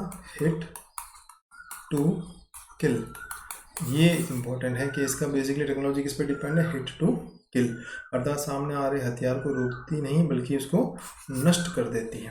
तो ये बेसिकली एक इम्पॉर्टेंट टॉपिक है, इसको अच्छे से, यानी इसको आपको नोट्स बनाने और याद करने। देखिए जो अपनी लेक्चर की सीरीज़ होगी करंट अफेयर में, उसमें थोड़ा इनोवेटिव वे मैं करूँगा। देखिए जैसे अभी जितने भी अपने स्लाइड्स गई है, आपने देखा होगा WHO, फिर WTO, फिर United nation command, United nation security council, United nation general assembly, फिर G7, ठीक है, फिर ये आपका यूनाइटेड नेशंस कमांड। तो बेसिकली कई सारे अंतर्राष्ट्रीय जो संगठन हैं उसके बारे में हमने थोड़ा बहुत देखा है ना। तो डेफिनेटली अब मैं एक क्या करूँगा, एक लेक्चर ऑफ सीरीज़ इसमें हम लॉन्च करेंगे, जिसमें जो आपके फिक्स क्वेश्चन हैं, जैसे आपका IR का, जैसे ये अंतर्राष्ट्रीय संगठन का एक क्वेश्चन, चाहे आप क्लर्क का एग्जाम लें, चाहे बैंक PO का या SSC का या फिर आपका UPSC का, आपको पता है कि एक IR का क्वेश्चन आता ही आता है। तो अब हम क्या करेंगे कि जो करंट इवेंट्स के साथ साथ में, यानी जो करंट अफेयर तो अपना चलता ही रहेगा, तो साथ साथ में एक लेक्चर ऑफ सीरीज भी अपन साथ में लॉन्च करेंगे, जिसमें हर दिन एक या दो संगठन, जैसे मैंने IR का टॉपिक लिया, तो IR के जितने भी इंपॉर्टेंट संगठन हैं जो इस साल अभी तक न्यूज़ में रहे, उनको वन बाय वन उनके मैंडेट से लेके सभी चीज़ों को कवर करेंगे, जैसे अभी हमने WHO को किया, जैसे अपने G7 को किया, उस तरीके से। फिर जैसे दूसरे जो लेक्चर्स रहेंगे, जैसे किसी में डेज को हम डिस्कस करेंगे, जैसे किसी में हम अवार्ड्स को डिस्कस करेंगे, तो ये अपने लेक्चर ऑफ सीरीज में रहेगा, जो टाइम टेबल जल्दी मैं आप लोगों के साथ शेयर करूंगा, ताकि अपन क्या करेंगे, मेन क्वेश्चंस को हिट करेंगे। बेसिकली अपने लेक्चर में क्या रहेगा, we have to be hit the question. देखो करंट अफेयर क्या एक समंदर है, जितना करो उतना कम है। तो मैं ये चाहता हूँ कि आपको एटलीस्ट वो चीज़ आप कर लें जो आपको एग्जाम में आपको बेनिफिट करें, जितना आप समेट सको। समेटने का मतलब क्या है कि देखो पढ़ने में हम बहुत पढ़ सकते हैं, लेकिन रिवीजन बहुत इंपॉर्टेंट है। और सबसे बड़ा एंजाइटी का पॉइंट कब आता है, जब हम UPSC या RS जैसे एग्जाम देते हैं, कि जब अपन रिवीजन करना शुरू करते हैं, जब हम जैसे सपोज करो जून से वापस तैयार करते हैं, जून जुलाई अगस्त से हम 2019 के करंट अफेयर को रिवाइज करते हैं, तो मैक्सिमम बच्चों के साथ प्रॉब्लम क्या आती है, सिर्फ पढ़ा तो उसमें बहुत अच्छे से था, लेकिन अब याद नहीं आ रहा, उतनी ही मेहनत लग रही है। तो क्यों ना हम कुछ लिमिटेड टॉपिक्स ही करें और उनको अच्छे से करें, ताकि उनमें से अगर क्वेश्चन आए, और ऑब्वियसली हम वही टॉपिक करेंगे जो एग्जाम को रिलेट करेगा और एग्जाम के लिए इंपॉर्टेंट होगा, क्योंकि कंटेंट इज अबाउट सी काफ़ी बड़ा है, जितना चाहो उतना आप कर सकते हो, लेकिन हमें तो हमारा लक्ष्य क्या है, एग्जाम को क्रैक करना। तो बेसिकली इस अप्रोच के साथ हम क्या करेंगे, मल्टीपल एग्जाम्स को आराम से क्रैक कर सकते हैं, और एक ही बार में हम पूरे GS की तैयारी करेंगे हर एग्जाम की। ताकि हमें किसी एग्जाम में जीएस को लिए अलग ना पढ़ना पड़े कि चलो यार बैंक का एग्जाम आ गया तो इसके लिए अलग करें, या हम एसएससी का एग्जाम आ गया तो अलग करें, पटवारी का आ गया तो अलग करें। नहीं, अगर कहीं पेपर में जीएस लिखा है यानी जनरल स्टडीज, जिसका मतलब होता है कि हिस्ट्री भी उसमें आता है, पॉलिटी भी आता है, इकोनॉमी भी आता है, करंट इवेंट्स भी आता है, आईआर भी आता है, साइंस एंड टेक भी आता है, तो यानी ये जो पर्टिकुलर जीएस का पार्ट जिस जिस पेपर में आए उस पेपर में आपकी कोई प्रॉब्लम ना रहे। तो इस तरह से अपन क्या करेंगे, कुछ फिक्स क्वेश्चन का एक मैं सीरीज लॉन्च करूंगा जिसमें कुछ पर्टिकुलर फिक्स क्वेश्चन है जो मैं बताएं आते ही आते हैं, जिसको हम पहले नोट डाउन कर लेंगे, फिर वन बाय वन उसके ऊपर अपन लेक्चर सीरीज लाएंगे ताकि आप वो आराम से नोट करें और उसको आराम से अपने नोट्स के फॉर्म में लिखें, और जो भी डाउट्स हैं वो अपन लाइव क्लासेस में उसको सॉल्व भी करेंगे। ठीक है ना। चलो, आई होप यहाँ तक आपको समझ में आया होगा। तो ये थर्ड और ये United nation command it's important for your one liner question. चलिए नेक्स्ट देखते हैं। स्मार्ट बैंडेज एक रिसेंट में यह आपका हमारा विज्ञान एवं प्रौद्योगिकी विभाग यानी department of science and technology के अधीन स्वायत्त संस्थान इंस्टीट्यूट जो है हमारी institute of advance studies in science and technology के साइंटिस्ट ने एक स्मार्ट बैंडेज का निर्माण किया है। ठीक है, बाकी डिटेल जो है इसमें मैंने यहाँ पे लिख दी है। जैसे बेसिकली जो अपना घाव होता है उसको जल्द से जल्द यानी उसका संक्रमण की स्थिति को अनुरूप उसको तैयार किया जा सके, यानी उसको जल्द से जल्द ठीक किया जा सके। और सबसे इंपॉर्टेंट चीज़ यहाँ पे क्या है कि इन्होंने क्या यूज़ किया, कपास और जूट का यूज़ किया है। तो देखिए पहला इसको किसने डेवलप किया है, तो पहली ऑर्गेनाइजेशन और दूसरी, ये पहला क्वेश्चन आपका बन गया, इनको आपको नोट करना है। दूसरा, इसमें क्या चीज़ यूज़ की गई, कपास और जूट। ये थोड़ा इंपॉर्टेंट क्वेश्चन है क्योंकि इसमें बेसिकली ये एमसीक्यू टाइप में इसको चेंज कर सकता है, तो ऑब्वियसली ये थोड़ा इंपॉर्टेंट और जनरली हम इस पर ध्यान नहीं देते। ठीक है ना। चलिए आगे देखते हैं। अब जैसे 1 जून को क्या था आपको पता ही है कि विश्व दुग्ध दिवस यानी वर्ल्ड मिल्क डे, तो ये भी आपके लिए क्या वर्ल्ड डे का एक क्वेश्चन है, तो ऑब्वियसली हमारे लिए क्या है इम्पॉर्टेंट, जिसको हमें कवर करना है। चलिए देखते हैं इसमें क्या है। तो वर्ल्ड मिल्क डे जो है वो हर वर्ष कब मनाया जाता है, 1 जून को। देखिए मैंने आपको पहले सीरीज में एक चीज़ बताई थी कि डे के 3 क्वेश्चन बनते हैं। 3 क्वेश्चन कौन कौन से होते हैं, पहला वो डे कब सेलिब्रेट किया जाता है, जैसे 1 जून को क्या किया जाता है, वर्ल्ड मिल्क डे सेलिब्रेट किया जाता है। तो उल्टा भी हो सकता है, यानी इसमें 2 क्वेश्चन बनते हैं कि भाई 1 जून को कौन सा दिन मनाया जाता है या फिर वर्ल्ड मिल्क डे कब मनाया जाता है। तो ये एक पहला क्लैरिकल या जो क्वेश्चन होता है वन लाइनर उसके लिए इंपॉर्टेंट हो गया। दूसरा जो अच्छा क्वेश्चन बनता है वो उसका थीम के ऊपर बनता है कि भाई ये जो थीम है, जैसे मैंने आपको पहले ही बताया था कि जो वर्ल्ड डेज होते हैं they always made on a theme, तो उसकी थीम ज़रूर उसमें होती है, तो थीम के ऊपर इसको बनाया जाता है। अब जैसे यहाँ पे आप देखेंगे इस पैराग्राफ में, तो यहाँ पे देखिए लिखा है विश्व दुग्ध दिवस यानी जो वर्ल्ड मिल्क डे है वो 2019 की थीम क्या थी, drink milk today and every day, ये थी इसकी। ठीक है ना। और 2020 में विश्व दुग्ध दिवस की वर्षगांठ के थीम क्या चुना गया, वर्ल्ड मिल्क डे के रूप में इसको चुना गया है। तो बेसिकली और दूसरा क्या है अपना, यहाँ पे देखिए नेशनल डे भी दिया गया है। भारत में प्रत्येक वर्ष 26 नवंबर को राष्ट्रीय यानी नेशनल मिल्क डे भी मनाया जाता है। देखिए 2 चीज़ ध्यान रखना, पेपर में थोड़ा सा कन्फ्यूजन यहाँ पे क्या होता है कि जो नेशनल डेज होता है उसका फॉर्म अलग होता है और एक इंटरनेशनल डेज का अलग होता है, ये ध्यान रखना। कई बार जैसे टीचर्स डे है वो नेशनल अलग होता है और इंटरनेशनल अलग होता है, तो ऑब्वियसली थोड़ा आपको ध्यान रखना है। हाँ, हालांकि जब अपन ये एक लेक्चर में इसका बनाऊंगा जिसमें हम क्या करेंगे कि जनवरी से लेके दिसंबर तक जितने भी डेज हैं उन सबको अपन कवर कर लेंगे, राइट। कवर कर लेंगे यानी कैसे कि हर मंथ में कितने नेशनल इंटरनेशनल डे आते हैं और उनमें क्या क्या इंपॉर्टेंट चीज़ें वो सारे अपन एक लेक्चर सीरीज में कवर अप करेंगे। ठीक है ना। और इसमें भारत में यह दिवस श्वेत क्रांति के रूप में डॉक्टर, इसका जनक कौन थे, डॉक्टर वर्गीस कुरियन के जन्मदिन के रूप में मनाया जाता है। तो बेसिकली बाकी जो इन्फॉर्मेशन है इसमें है, आप लोग इसको नोट डाउन कर लेना। तो स्टैटिक इन नेचर क्वेश्चन है, तो 3-4 पॉइंट इसके नोट डाउन कर लेना। चलिए आई होप आप लोगों को समझ में आ रहा है, कोई प्रॉब्लम नहीं है।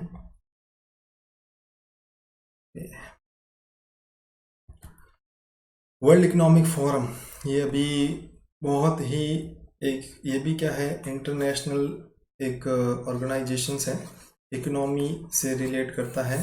वेरी वेरी इंपॉर्टेंट, 2019 यूपीएससी में इसका क्वेश्चन आया है, डायरेक्ट नहीं लेकिन इनडायरेक्ट फॉर्म में, लेकिन इसका रिलेशन कहीं ना कहीं इस ऑर्गेनाइजेशन से था।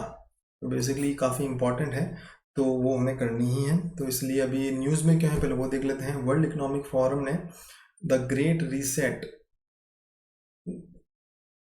रीसेट थीम के तहत दावोस में, कहाँ पे, दावोस में अपने अगले शिखर सम्मेलन की मेज़बानी करेगा। फोरम में शिखर सम्मेलन को अ यूनिक ट्विन समिट के नाम से दिया गया है। तो देखिए काफ़ी अच्छे 3 क्वेश्चन हमारे सामने आ गई है कि ग्रेट रीसेट थीम। तो पहले तो ये जो मिलेंगे वर्ल्ड इकोनॉमिक फोरम वाले, वो किस थीम पे मिलने वाले हैं? The great reset. तो ये पहला पॉइंट, किस थीम पे मिलने वाले हैं। दूसरा, कहाँ मिलने वाले हैं? कि दावोस में, ये आपका सेकेंड क्वेश्चन।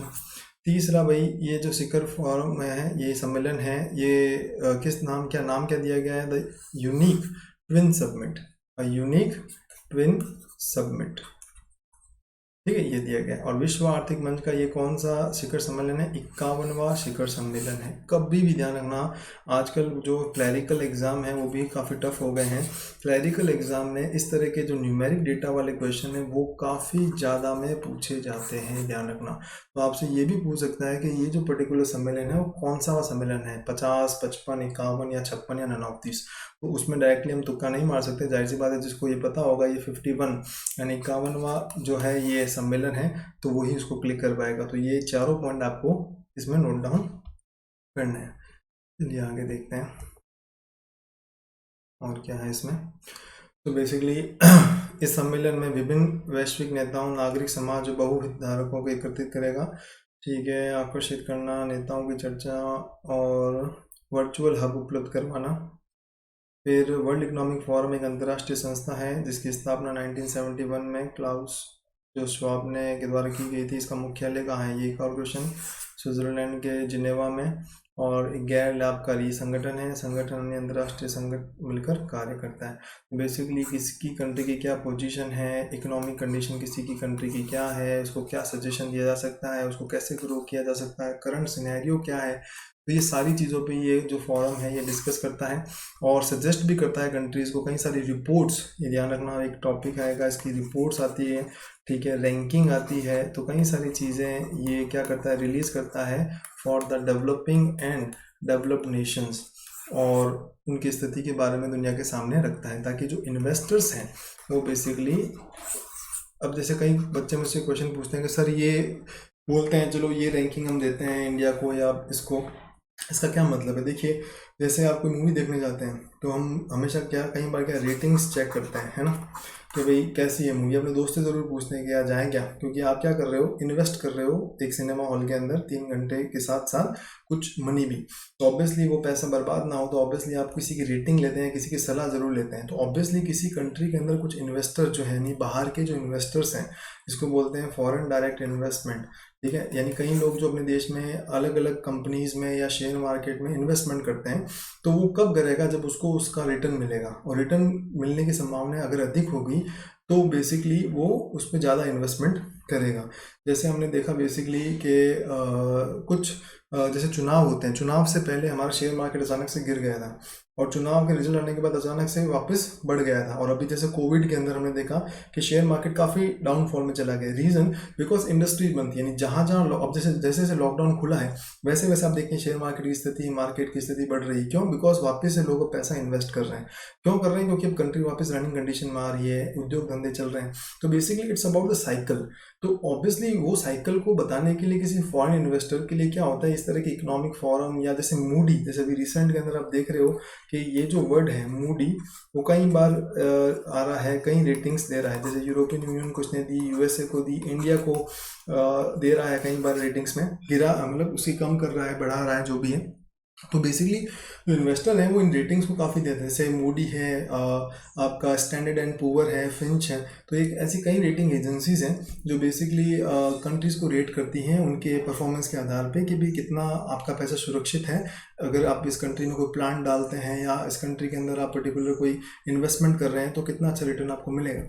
तो वो जो फॉरेन इन्वेस्टर हैं वो इन रेटिंग्स को काफ़ी क्या कहते हैं, उनको इम्पोर्टेंस देते हैं, और उसके आधार पे ही अपना जो इन्वेस्टमेंट है वो देते हैं। क्योंकि डेवलपिंग कंट्रीज़ के लिए फॉरेन इन्वेस्टमेंट इज़ लाइक बहुत ज़्यादा इंपॉर्टेंट, यानी एक तरह का ऑक्सीजन है किसी देश को, अपने से देश को चलाने के लिए। और वो इन्वेस्टमेंट क्यों ज़्यादा होगा? अगर हम अच्छे से परफॉर्म करेंगे अपनी कंट्री के अंदर, यानी हमारी पॉलिटिकल जो विल पावर काफ़ी अच्छी होगी, पॉलिटिकल सिनेरियो काफ़ी अच्छा होगा, जो डिसीजन मेकिंग पावर है वो काफ़ी स्मूथ जाएगा, एडमिनिस्ट्रेशन काफ़ी अच्छे से चल रहा होगा, तो डेफिनेटली लॉ एंड ऑर्डर अगर सही चल रहा होगा तो डेफिनेटली काफ़ी इन्वेस्टमेंट हमारे देश में आएगा। जैसे हमारे देश को फ़ायदा क्या होगा कि हमारे देश में रोज़गार बढ़ेगा, और प्लस हमारे देश की जो करेंसी का रोटेशन बढ़ेगा, क्योंकि लोगों को सैलरीज मिलेगी, अच्छी जॉब्स क्रिएट होगी, तो काफ़ी एक अच्छा जो सिनेरियो है एक कंट्री के अंदर बन पाएगा। और जितना ज़्यादा लोग अच्छे से जॉब करेंगे उतना ज़्यादा पैसा मार्केट में आएगा, तो डेफिनेटली एक जो रोटेशन है वो रोटेशन चलेगा। और ये इसके लिए इकोनॉमिक फोरम है या रेटिंग एजेंसीज हैं, उसकी अच्छी रेटिंग देना प्लस हमारे लिए एक अच्छा परफॉर्म करना वो काफ़ी ज़रूरी है। तो इसलिए ये जो अंतर्राष्ट्रीय जो रेटिंग एजेंसीज हैं, जिनको हम डिस्कस में डिटेल में करेंगे इकोनॉमी के लेक्चर में डिस्कस में, तब आपको और डिटेल में इनके बारे में समझाऊंगा, ठीक है ना। चलिए नेक्स्ट करते हैं, फॉरेन पोर्टफोलियो इन्वेस्टमेंट FPI। चलिए देखते हैं क्या है। अभी ये भी रिसेंट में न्यूज़ में था। देखिए ये अभी हम कहाँ आ गए, इकोनॉमी के दो टॉपिक में आ गए। एक तो वर्ल्ड इकोनॉमिक फोरम हमने किया, दूसरा भी ये आ गया फॉरेन पोर्टफोलियो इन्वेस्टमेंट FPI। देखिए FPI किसी व्यक्ति अथवा संस्था द्वारा किसी दूसरे देश की कंपनी में किया गया वह निवेश जिसके तहत वह संबंधित कंपनी के शेयर या बॉन्ड खरीदता है अथवा उसे ऋण उपलब्ध करता है। देखिए रिसेंट में हमने देखा है, इस कंपनी का नाम है जियो, देखा है, सुना होगा। और एक इसकी सब्सिडी कंपनी भी है, आपने देखा होगा, रिलायंस इंडस्ट्री लिमिटेड। जैसे इसके जो पेट्रोकेमिकल जो विंग है उसमें कई सारे फॉरेन, जैसे अभी हाल ही में जो अरमैको जो कंपनी है उसने बहुत बड़ा इन्वेस्टमेंट किया है। अब जैसे जियो प्लेटफॉर्म है, तो जियो प्लेटफॉर्म पे आप देख रहे हो कि अंबानी जी ने अभी बहुत कम समय में 5 चेक अंदर ले लिए हैं। 5 चेक मतलब 5 इन्वेस्टमेंट इन्होंने ले लिए हैं। किसी ने 2%, किसी ने 10%, किसी ने 1.3%। जैसे फेसबुक, अब जैसे कुछ कंपनियों के नाम मैं बताता हूँ, जैसे फेसबुक ने, ऐसे कई सारी जो फॉरेन जैसे सेल्स फोर्स हैं, ऐसे 2-3 कंपनियां और ऐसे 5 कंपनियों ने क्या किया है, जियो के अंदर इन्वेस्टमेंट किया। लेकिन जियो है क्या, एक भारतीय कंपनी है। तो भारतीय कंपनी में 5 विदेशी कंपनी ने स्टेक खरीदा है। जैसे अभी बीच में एक न्यूज़ आई थी कि चाइना कंस्ट्रक्शन बैंक ने HDFC में, एक बहुत बड़ा बैंक है भारत का, नंबर 1 बैंक है प्राइवेट में, उसमें 1% स्टेक खरीदा है ड्यूरिंग द लॉकडाउन। तो बेसिकली उसके बाद एक न्यूज़ आई थी कि गवर्नमेंट ने जो है चेंज कर दिए थे लॉज को स्टेक को लेके। तो बेसिकली क्योंकि वो उसमें फ़ायदा उठा रहे थे हमारे कंपनीज का, ताकि उसमें स्टेक लेके उस पर थोड़ा उसको मॉनिटर किया जा सके या उसको मोनोपलाइज किया जा सके, ठीक है ना। तो या उसको इन्फ्लुएंस किया जा सके उनके उसके लिए, जो हमारे लिए सही नहीं है। तो बेसिकली ये क्या है, उसको थोड़ा बहुत अपन देख लेते हैं। और अभी न्यूज़ में था तो डेफिनेटली हमारे लिए इम्पोर्टेंट है। छोटे जैसे क्लरिकल वगैरह एग्जाम में इसकी फुल फॉर्म आपसे पूछ सकता है, ठीक है। और बाकी बड़े एग्जाम में तो इसकी जो डिटेलिंग है, जैसे करंट अफेयर से रिलेटेड है, जैसे प्लेटफॉर्म को लेके उसके ऊपर क्वेश्चन बन सकता है। तो बेसिकली ये इसका मतलब होता है। और FPI में निवेशक क्या करता है, फॉरेन डायरेक्ट इन्वेस्टमेंट के विपरीत कंपनी के प्रबंधन, उत्पादन, विपणन में प्रत्यक्ष रूप से शामिल नहीं होता है। डायरेक्टली इसमें इन्वॉल्वमेंट इसका नहीं होता, ठीक है। और इसमें क्या होता है, शेयर का लाभांश या ऋण मिलने पर उसे ब्याज के रूप में लाभ प्राप्त है। यानी बेसिकली जितने वो शेयर खरीदेगा, कंपनी जैसे अच्छा से ग्रो करेगी, जैसे जियो है, अगर अच्छे से उसके, अभी सपोज करो 100 रुपये का शेयर है उसका, आज उसने 100 रुपये के भाव से खरीदा है। अब सपोज कीजिए अब थोड़ी टाइम में उसकी जो क्वार्टरली रिपोर्ट आती है उसमें 20% का उछाल आता है, तो ऑब्वियसली 100 का कितना हो जाएगा, 120। तो ऑब्वियसली 20 क्या हो गया, इसका फ़ायदा हो गया। तो ये किसको मिलेगा, ये पोर्टफोलियो इन्वेस्टमेंट को, यानी उनको शेयर में जो पर्टिकुलर इन्वेस्टमेंट करते हैं, बेसिकली उनमें जितना कंपनी अच्छा परफॉर्म करेगी तो ऑब्वियसली उसकी जो रेट जो बढ़ेगी वो उस रूप में उनको फ़ायदा मिलता है। अब जैसे कुछ बच्चों के मन में क्वेश्चन आ रहा है कि सर जियो में इतना बड़ा इन्वेस्टमेंट क्यों हो रहा है, क्योंकि जैसे अभी हम देखा है लॉकडाउन के अंदर बेसिकली जो इंटरनेट जो है वो काफ़ी बड़ा एक प्रोडक्ट बन के निकला है, राइट। और जैसे ऑब्वियसली हमने देखा है कि हम घरों में थे, तो इसका सबसे बड़ा जो हमारा टाइम पास था, ये बेसिकली जो हमारा एक रिसोर्स था ऑफ इंफॉर्मेशन, वो क्या था, इंटरनेट था। और उसके बाद से जो वर्क एट होम, ये एक जो कल्चर चला है, उसके वजह से आगे आने वाले टाइम में इसकी इंपॉर्टेंस और बढ़ेगी। तो डेफिनेटली जितने यूज़र अभी यूज़ कर रहे हैं उनका कंजप्शन और बढ़ेगा। तो डेफिनेटली जो अभी लीडिंग कंपनी है वो कौन सी है, जियो है, भारती एयरटेल है। जैसे अभी अमेजोन ने एयरटेल के अंदर भी इन्वेस्टमेंट करने का सोचा है, तो वो भी एक बहुत बड़ी डील करने के ऊपर है। तो ऑब्वियसली ये क्या है, अब एक छत्रराज की तरफ जा रहा है, जिसको बोलते हैं मोनोपोलाइज द मार्केट। तो ऑब्वियसली जब ये बड़ी बड़ी कंपनी इसमें इन्वेस्टमेंट करेगी और जितने हम यूज़र इसके बढ़ेंगे या डेटा कंजप्शन बढ़ेगा, तो जियो की भी क्या बनेगी इसकी, या एयरटेल की भी क्या होगी, ग्रोथ होगी। और उस ग्रोथ के साथ साथ उन कंपनियों को भी क्या मिलेगा, लाभ मिलेगा। तो they are like investors in our Indian company, जिससे उनको फ़ायदा। और हमारे लिए फ़ायदा क्या है कि बेसिकली इन कंपनी को और ग्रो करने के लिए, यानी उनको एडवर्टीजमेंट के लिए के ऊपर या अपने टेक्नोलॉजीज़ के ऊपर और लगाने के लिए उनको लोन नहीं लेना पड़ेगा, और उस पैसे को वो क्या करेंगे, उसमें इन्वेस्टमेंट कर देंगे, ठीक है ना, ये चीज़ है। और इसको बेसिकली ये जो इसका जो क्या कहते हैं ऑडिट है बेसिकली कौन करता है, आपका सेबी करता है, securities and exchange board of India, ठीक है, सेबी। चलिए नेक्स्ट देखते हैं। अब जैसे रिसेंट में एक क्या था, केंद्र सरकार ने the urban learning internship program TULIP launch किया। तो ये तुलिप क्या है, एक गवर्नमेंट स्कीम है। तो ऑब्वियसली एक और अगला आपका एडमिनिस्ट्रेशन का टॉपिक आ गया करंट अफेयर के अंदर कि बेसिकली गवर्नमेंट पॉलिसीज़ का। तो पॉलिसी में अभी ये रिसेंट में लॉन्च की है, तो इसको हमें देखना है, ठीक है ना, ये चीज़ है। तो भारत सरकार द्वारा the urban learning internship program TULIP, यानी सबसे पहले तो इसका क्या नोट करना है, फुल फॉर्म। तो फुल फॉर्म का क्वेश्चन जैसे आता है, मैंने आपको बोला था कोई भी आ सकता है। तो इस तरह की तुलिप है, या जैसे आपका टिंकरिंग, जैसे बेसिकली जो अलग अलग स्कीम्स हैं उनकी जो फुल फॉर्म्स होती है उनके ऊपर क्वेश्चन बन सकता है। तो बेसिकली से इसका बन सकता है, ठीक है। ये कार्यक्रम क्या है, AICTC जैसे जो है भारत अखिल भारतीय तकनीकी शिक्षा परिषद ऑल इंडिया, जो अपनी टेक्निकल जो एजुकेशन है उसका जो डिपार्टमेंट है वो, और मानव संसाधन विकास मंत्रालय, आवास और शहरी विकास मंत्रालय की एक संयुक्त पहल है। तो दूसरा क्वेश्चन बनता है, it is a joint venture of.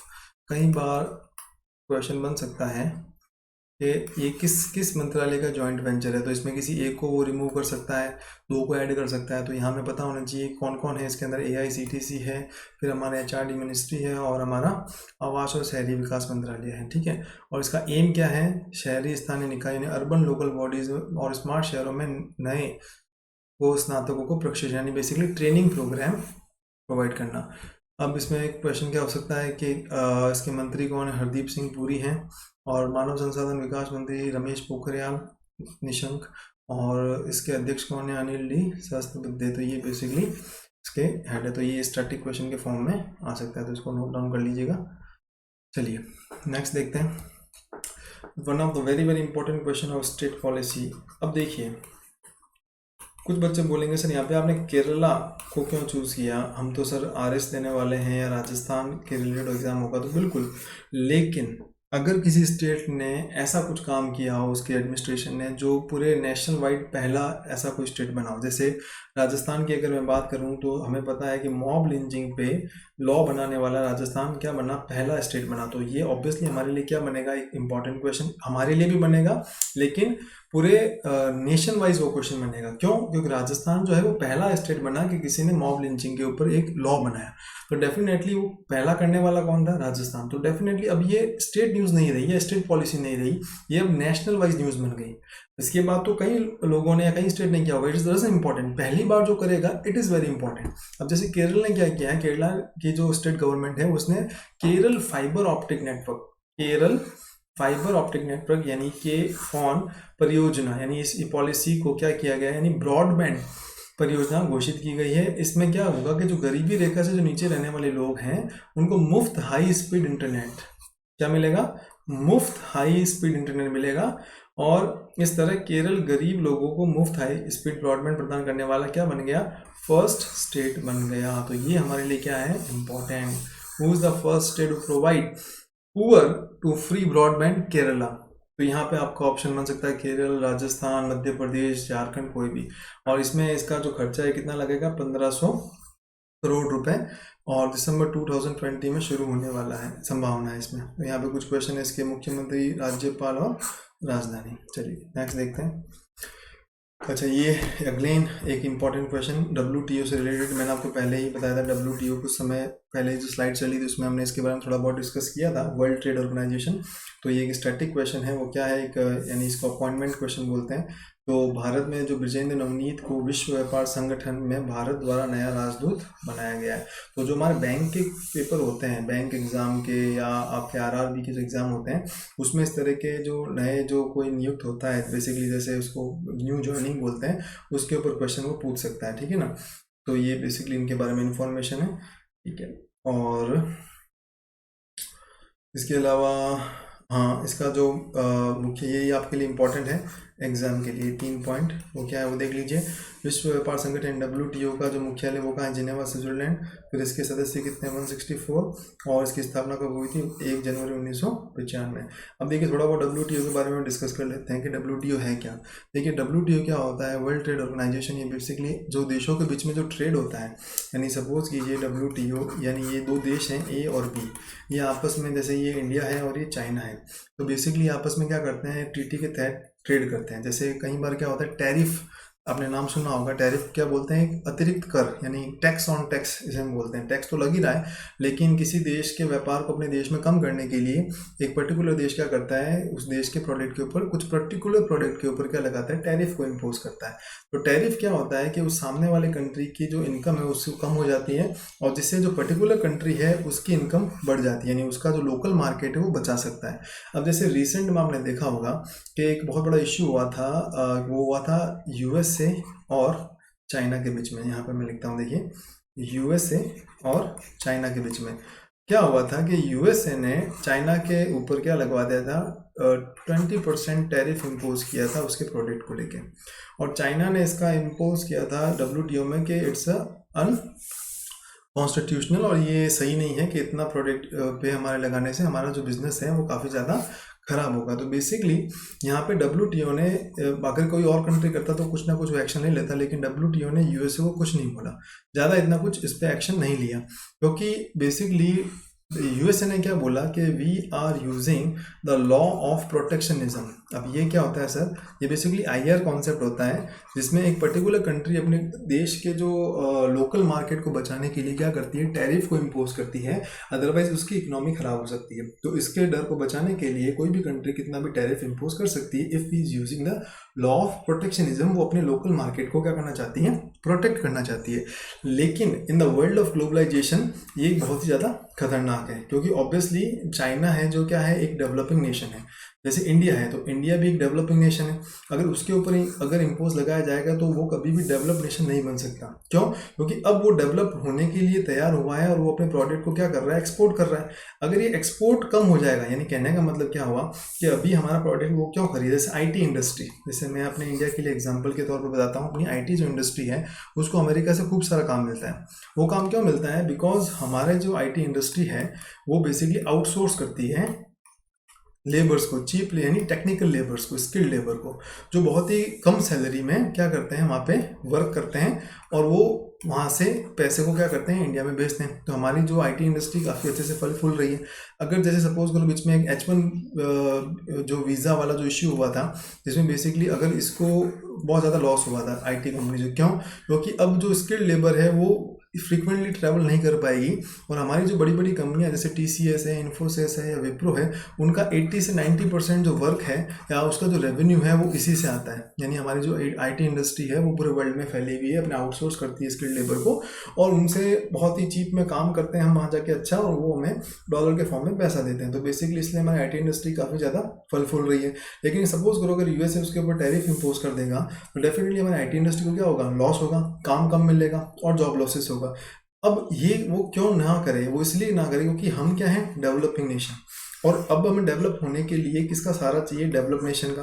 तो डेफिनेटली WTO क्या करता है, डेवलपिंग नेशन को एडवांटेज देता है as compare to develop nation, ताकि वो अपने बिजनेस को डेवलप नेशन में फैलाएं और अपनी इकोनॉमी को सुदृढ़ करें। और यही चीज़ वो अमेरिका है या इंडिया है, अलग अलग जो कंट्रीज हैं, सॉरी चाइना है, इंडिया है, वो कर रहे हैं अमेरिका से। लेकिन रिसेंट गवर्नमेंट ने अपने अमेरिका फर्स्ट और अमेरिकन फर्स्ट की नीति से क्या किया, इन चीज़ों को कंट्रोल किया और चीज़ों को अमेरिका पे ज़्यादा बेस फोकस किया, जिससे हमें लॉस होता है। तो इन सब की सुनवाई कौन करता है, WTO। तो WTO ये सारे मामले देखता है ताकि जो ट्रीटी साइन हुई है वो कहीं से वायलेट ना हो, और अगर कोई करता है तो उसके ऊपर स्ट्रिक्ट एक्शन या उसके ऊपर जो है वो टैरिफ इम्पोज करना, या बेसिकली कोई भी उसको नेगलेक्ट करना या उसको एक फाइन भरवाना, वो बेसिकली WTO देखता है, ताकि दो देशों के बीच में आसानी से व्यापार हो सके और कोई भी तरह का इश्यू है वो ये WTO सॉल्व करता है। ठीक है, तो ये बेसिकली इसको हम डिटेल में डिस्कस करेंगे जब अपन अंतर्राष्ट्रीय संगठन जो सीरीज चलाएंगे जिसमें WTO होगा, तो उसमें डिटेलिंग वाइज कुछ इंपॉर्टेंट मुद्दे भी लेंगे, प्लस इसका जो मेन पॉइंट है वो सारा बेसिकली इसमें कवर करेंगे। ठीक है, चलिए आगे चलते हैं। अब आता है वर्ल्ड इकोनॉमिक फोरम। ये अभी थोड़ी बहुत पहले मैंने आपको समझा दिया था, ग्रेट रिसेट, ये हो चुका है टॉपिक। आगे देखते हैं। ओके, तो ये रहा आज का लेक्चर। तो let's crack Rajasthan exam. Thank you very much. और हाँ, प्लीज़ मेरा कोड ज़रूर यूज कीजिएगा, ये RBYT। जब भी आपको मेरे लेक्चर अच्छे लगे और देखना चाहें और मेरी सीरीज़ को और सपोर्ट करना चाहें तो प्लीज़ अपने दोस्तों के साथ शेयर कीजिए और मैक्सिमम इसको शेयर कीजिए, सब्सक्राइब कीजिए हमारे इस चैनल को, हमारे परिवार को जो आपका परिवार है, और सपोर्ट कीजिए ताकि और अच्छे से अच्छे इनोवेटिव लेक्चर्स आपको मिल सकें और आपके एग्ज़ाम क्रैक करने में हम आपकी हेल्प कर सकें, सभी एजुकेटर्स। और ये चैनल पर्टिकुलरली आपके एग्ज़ाम में एक इंपॉर्टेंट रोल प्ले करे। और आगे आने वाले चैनल्स मैं आपको बता ही दूंगा। और मेरे जो प्लस कोर्स हैं बेसिकली उसके चैनल पे मैं भी स्पेशल क्लास भी लॉन्च करूँगा, तो वो भी आप देखिएगा। तो थैंक यू वेरी मच और please use this RBYT and subscribe our channel. Thank you very much. I hope आपको मज़ा आया लेक्चर में। और कोई भी सजेशन, कोई भी डाउट है, आप प्लीज़ कमेंट कर सकते हैं मुझे।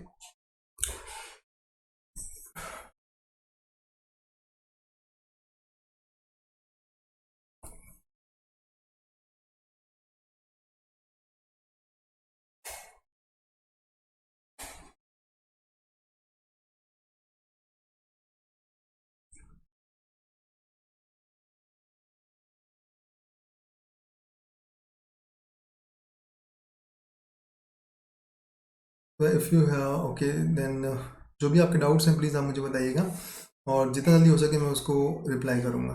चलिए, थैंक यू वेरी मच।